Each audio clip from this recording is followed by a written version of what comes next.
Right. So it's live streaming on YouTube, on our YouTube channel, and now it's recording. It is June 21st, 2022. It is 6:03 p.m. This is a public hearing for Community Board 11 in the Bronx. It's a public hearing to hear from the public, particularly regarding the e-scooter pilot program that the Department of Transportation started, I think, last year and has since announced its expansion. So I guess we'll start with Kevin is the stalwart member of the public who's reached out to me about this issue. So each member of the public, we allow them 2 minutes uninterrupted. It is simply for us to hear from them. So there's no need to respond. But if you do have a question, I guess there's nothing stopping any member of the board from asking Kevin a question after the 2 minutes are up. So Kevin, are you ready to speak?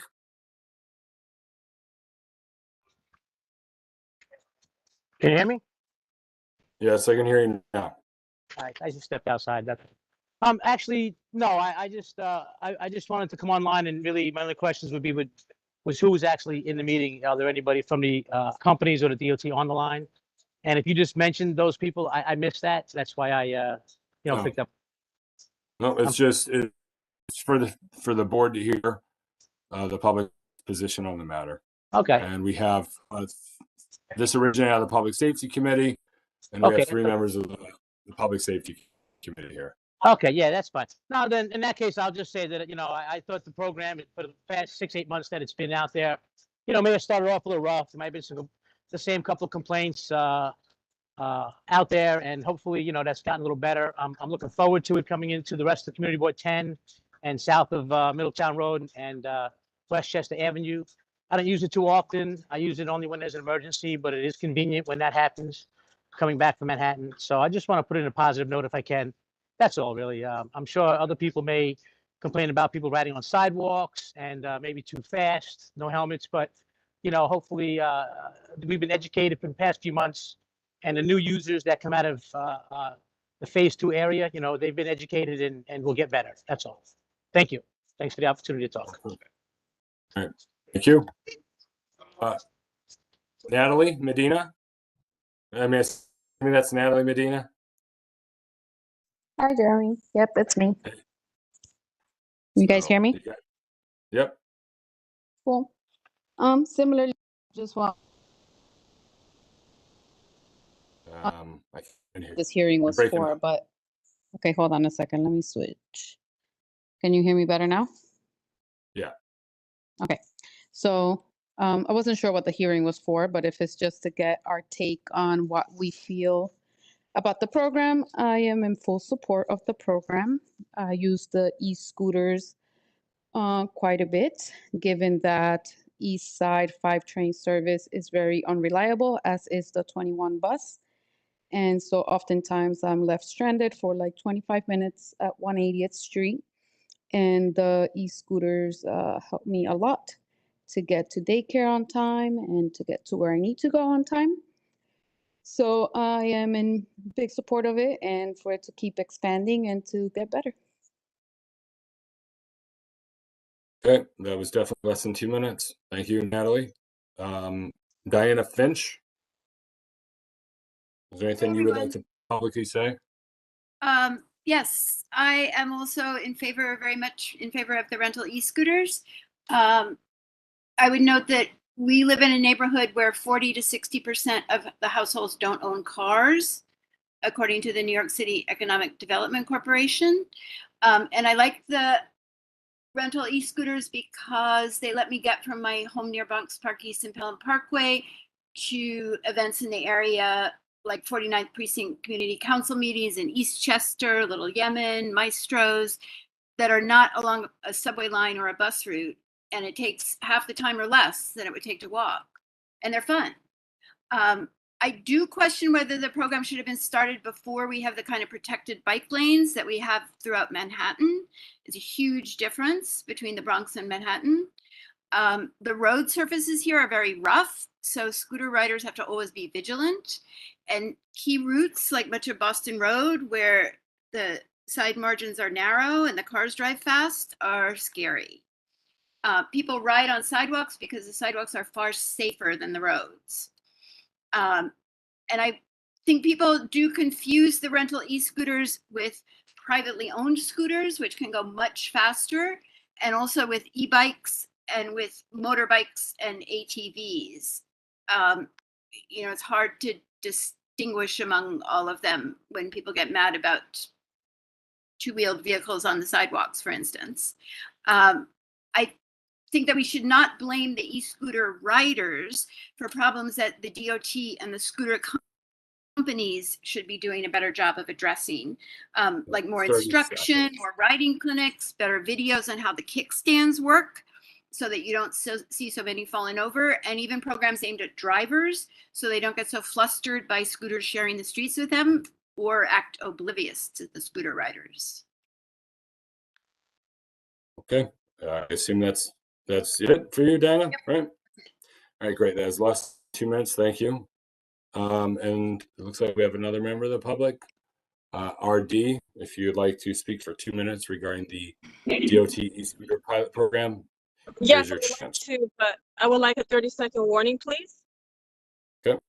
Okay, this is Roxanne Delgado, founder of Friends of Pelham Parkway, and we have been very adamantly opposed to the e-scooters because of lack of public input, and the fact that they extended it another year, where again, no public notice and no public input, has been very disappointing. Regarding the e-scooter riding on the sidewalk because they feel safer, well, I'm glad they feel safe.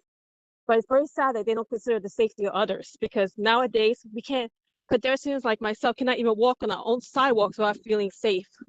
We have them zooming everywhere. We can't hear them. They come from behind, from in front of you, left and right. No regard for the right of way.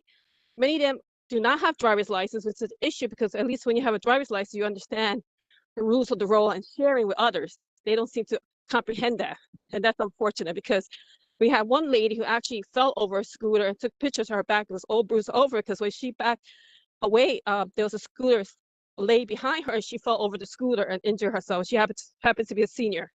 We had issues where people were injured by e-scooters, and it's been documented in Jacoby Hospital and other hospitals. DOT only collects data that suits their agenda.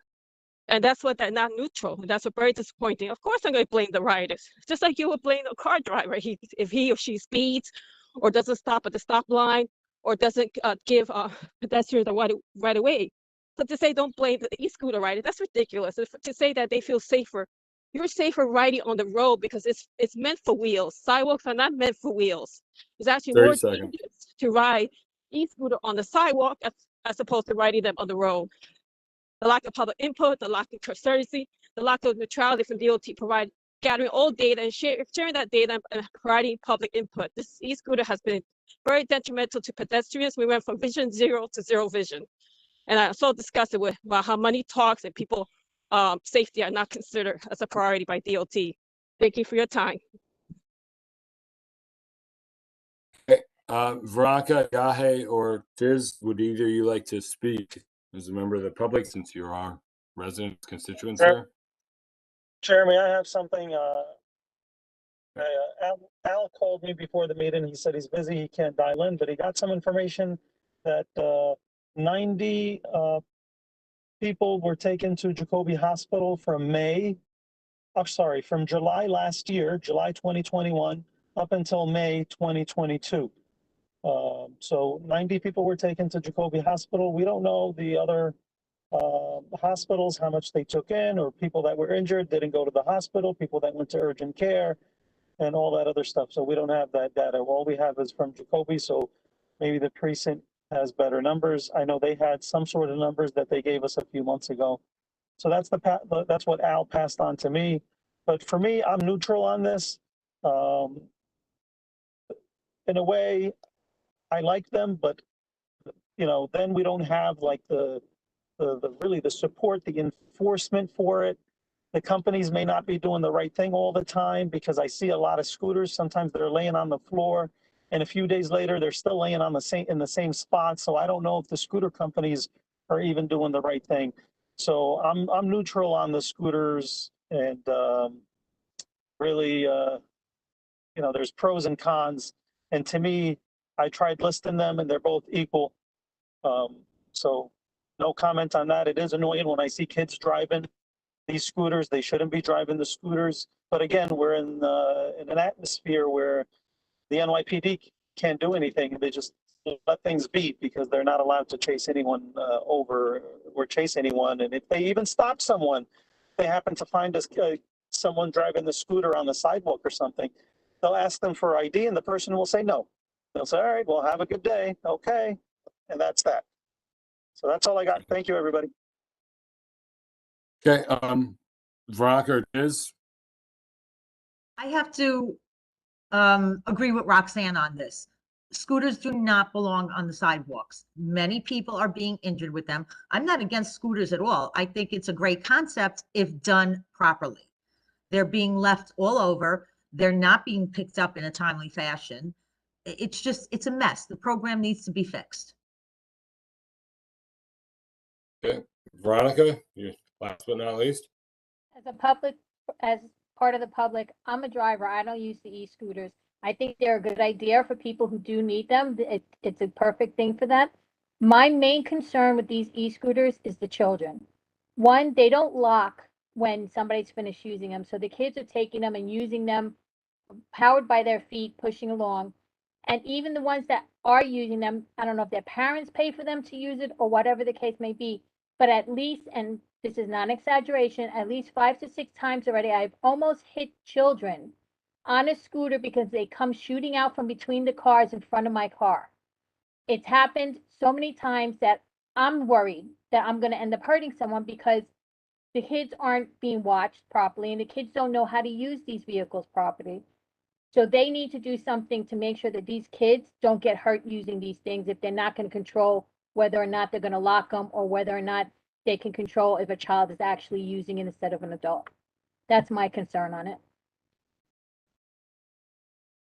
All right. May I, Then, may I ask to just answer a couple of things that Yahe and Veronica asked about just Excuse from me, I thought the experience? public gallery was ended. What yeah, are the rules so- of this public hearing? So, as far as I'm concerned, Veronica, if you want to stay here and continue, I'm checking out. So, yeah, I can make you co-host. Well, it's up to you, Jeremy. I don't know what the rules I mean, there, exactly are for the public. we hear from Can the we- public. We're mandated to hear from the public. What's that? Are we allowed to let the public speak longer, or once they've had their say, is that the end of the public hearing?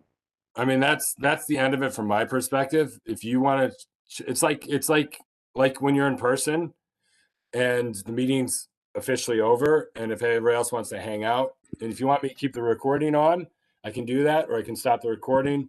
I might leave it up to you, but Elvis is leaving the building, so to speak. Well, I don't want to violate any rules or any regular public hearing regulation. If everyone's going to do, then if there's nobody else who hasn't spoken, then we can hear. And the public safety Maybe you could meeting just is ask me a coming up next. question. Veronica, you could just ask me a question. No, but that's not fair. Then you ask me a question too. We're not playing these games anymore. We Well, treat everybody it's not a equally. game. I just You're have a little bit of interrupting the meeting. information You're actually from my interrupting the own meeting. experience. Ladies, Oh, you please can don't mute argue. everyone. Not All right, so I'm going to stop the recording. Let's put it that way. I'm going to stop the recording, and stopping the recording. Veronica, you're Okay. looks like you're